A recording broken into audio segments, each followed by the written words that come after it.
vous allez bien. On se retrouve aujourd'hui dans une nouvelle vidéo. J'ai un petit chat qui est sur moi, vous ne le voyez pas mais il est là. Je vous fais du coup ici ma pile à lire pour le challenge Young Adult, donc qui est organisé par Emma de la chaîne La Bouquinade. Je l'avais fait déjà il y a l'année dernière ou il y a 2 ans, je sais plus du tout. Du coup cette année il y a 6 catégories plus une catégorie bonus pardon. Donc je vais vous présenter les 7 livres que j'ai sélectionnés pour ce challenge. La première catégorie c'est commençons par l'éternité. Donc là il s'agissait de choisir un roman qui parlait de vie éternelle, enfin de la vie éternelle. J'ai choisi de prendre un petit peu des vampires pour correspondre à cette idée.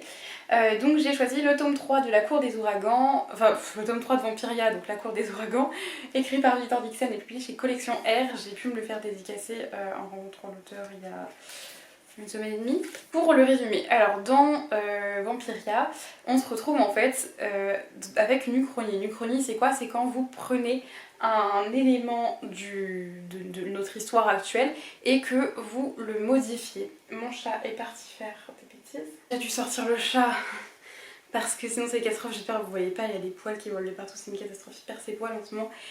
Mais ça me fait trop mal au cœur parce qu'en plus il est malade et du coup j'avais envie qu'il reste avec moi, mais il peut pas s'empêcher de faire des bêtises dans cette pièce, donc je suis obligée de le sortir. Bref, ça fait 1000 fois que je vous l'ai dit. Je vais reprendre le résumé à zéro. Du coup, dans cette saga, on se retrouve avec une uchronie. Une uchronie, c'est quand on prend notre histoire, donc l'histoire avec un grand H, et que... avec un grand H, avec un grand H, et que on vient modifier un événement, cette histoire, et que du coup, ça va nous apporter une suite complètement différente. Ici, on se retrouve en 1715. L'année 1715, dans notre histoire actuelle, c'est l'année de mort de Louis XIV, du roi Louis XIV. Je sais pas pourquoi je précise qu'il était roi parce que tout le monde le sait. Ici, il ne meurt pas, il est transmuté en vampire. Du coup, nous on va suivre surtout Jeanne, pas Jade, qui va voir sa famille se faire massacrer puisqu'en fait ils font partie de la Fronde. La Fronde, je fais appel à vos souvenirs de cours d'histoire si vous ne voyez pas ce que c'est.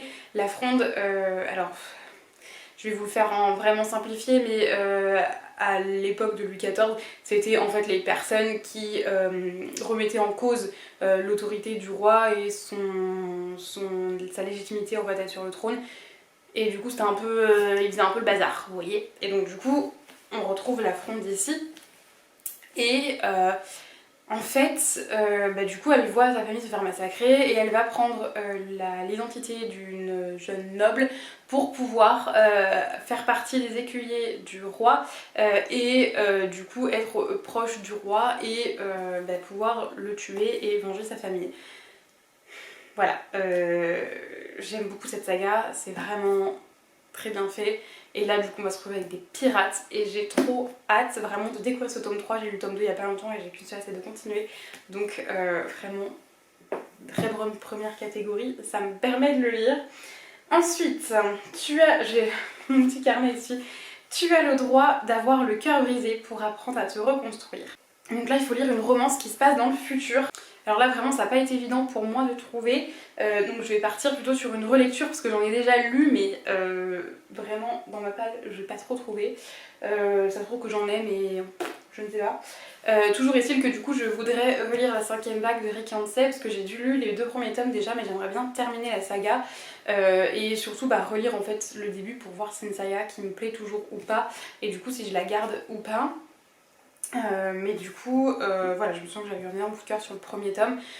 Donc ça pourrait être chouette de le relire pour enfin pouvoir lire le 2e tome et potentiellement m'acheter le tome 3 et finir la saga. Donc voilà, on se retrouve ici. C'est en fait notre monde, mais du coup dans le futur, il y a plusieurs vagues qui vont commencer à anéantir la population sur Terre, c'est-à-dire qu'on a l'extinction des feux, la déferlante, la pandémie, le silence, et la 5e vague qui arrive, ce sont les extraterrestres en gros, qui vont descendre sur Terre pour finir d'éliminer les derniers survivants.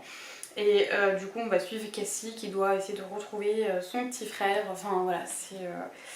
Mais j'avais beaucoup aimé, vraiment, et il y a une petite romance dans ce livre. Ensuite, 3e catégorie, rien n'est jamais ce qu'il paraît. Et donc là c'était soit du Dark Academia ou quelque chose avec une enquête en fait dedans. J'avais pas trop ça dans ma palle, mais j'ai trouvé celui-ci qui est donc Les Carnets de l'apothicaire. Le premier tome, donc c'est publié chez Lumen, donc c'est le roman en fait, à la base c'est un manga, mais c'est la version roman. C'est écrit par Natsu Yuga et illustré par Tsuko Shino. Donc vous avez effectivement des petites illustrations à certains endroits dans le roman. C'est l'ami qui m'avait offert celui-ci. Et en fait on suit Mao Mao qui est formée par un apothicaire. Elle se retrouve enlevée et vendue comme servante dans les quartiers des femmes du palais impérial. Enfin bref, je sais qu'à un moment donné, en fait il y a des... Mais quand les morts suspectent de princes nouveau-nés mettent la cour en émoi, la passion de Mao Mao pour son art reprend le dessus. À force d'observation, elle découvre le poteau rose, etc. Et donc je pense qu'il y a un petit peu, voilà, d'enquête, je pense qu'elle va un petit peu mener, pardon, l'enquête sur certaines choses qui se passent à la cour impériale. Donc je me dis que ça peut peut-être correspondre. J'aimerais beaucoup découvrir ce roman qui a l'air vraiment chouette. Donc voilà, j'espère que ça va bien correspondre. Ensuite, quatrième catégorie. On dit que les êtres humains communiquent avec les mots, n'est-ce pas? Et quand ils ne se comprennent plus, il ne reste que les points, l'anarchie. Et là, donc là, il fallait lire un livre où on retrouvait la rébellion, de l'anarchie, un peu, voilà, c'est un peu le bazar quoi. Donc j'ai choisi de reprendre à zéro et de continuer. De velours et d'acier de Georgia Caldera, publié chez Pygmalion. C'est une brique énorme. Il fait 800 pages. J'étais déjà arrivée à la page 242, mais je me rappelle plus trop du début. En fait, c'est la suite de Victorian Fantasy que j'avais adoré. Mais en fait là c'était un petit peu lent et du coup j'ai pas trop continué. Pour les résumer, honnêtement je m'en souviens plus. Dans Victorian Fantasy on se retrouve avec... c'est compliqué. Il y a des sorcières, il y a une romance, il y a une reine qui est assez impitoyable et là on va suivre notamment son fils et un autre personnage, une femme qui se bat pour survivre, machin, enfin bon voilà. Bon, je veux pas vous faire un résumé, franchement, allez voir sur internet parce que je ne me souviens absolument plus de quoi ça parle. Je sais que j'avais adoré le premier tome, mais du coup voilà, là j'aimerais bien reprendre à zéro ce tome-ci et le lire enfin parce que ça fait vraiment plusieurs années que je l'ai et je trouve ça trop triste de pas continuer en sachant que j'avais adoré le premier tome. Et il me semble que là c'est quand même assez indépendant de l'intrigue du premier tome, c'est-à-dire que le premier tome vous le finissez, vous pouvez l'arrêter là, il y a juste un petit truc qui se passe à la fin qui va amener ce tome-ci, mais voilà. Il est essentiel que vous répondiez à cette question, qui sommes-nous? Et donc là, il fallait trouver un livre dans lequel on retrouve la question de l'identité. J'ai choisi Hybride de Gwendoline Vervel et publié chez Scrinéo. J'avais eu la chance de rencontrer l'autrice à Montreuil. Et donc ici, pourquoi j'ai mis celui-ci? Parce que on va retrouver un personnage qui va être envoyé dans un pensionnat par sa mère et elle va découvrir en fait qu'elle est une elfide, donc une descendante des elfes et des druides. Et du coup, voilà, il se découvre un petit peu son identité profonde et qui elle est vraiment, etc. Et je pense qu'il doit se poser un peu des questions d'identité du coup, donc voilà, je trouvais que ça avait l'air chouette, la couverture est absolument sublime. Hop, ensuite, j'ai pas le livre avec moi, mais c'est... donc la sixième catégorie, c'est ça le tuerait de sourire de temps en temps. Il nous faut ici du slow burn.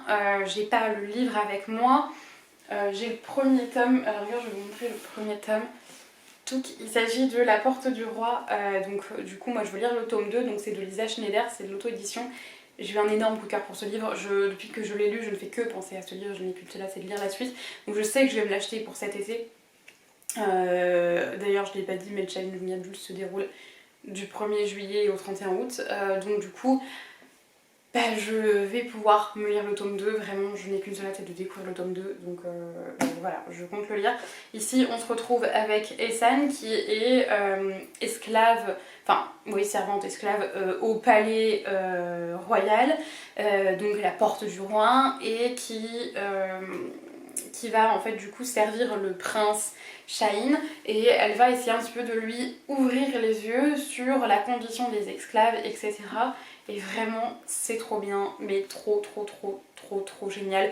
Je vous recommande à fond de lire ce livre, mais vraiment, juste j'en ai pas encore parlé sur YouTube parce que je faisais plus trop de vidéos à ce moment là, mais vraiment énorme coup de cœur. Enfin j'en ai parlé dans mon book haul mais je vous ai pas fait d'avis, mais vraiment gros coup de cœur. Donc je vous recommande à fond de le découvrir, c'est pas fait, mais du coup j'aimerais vraiment pouvoir découvrir la suite. Et la dernière catégorie, qui est une catégorie bonus, c'est Whistledown. Et là, on doit trouver un livre qui parle de royauté.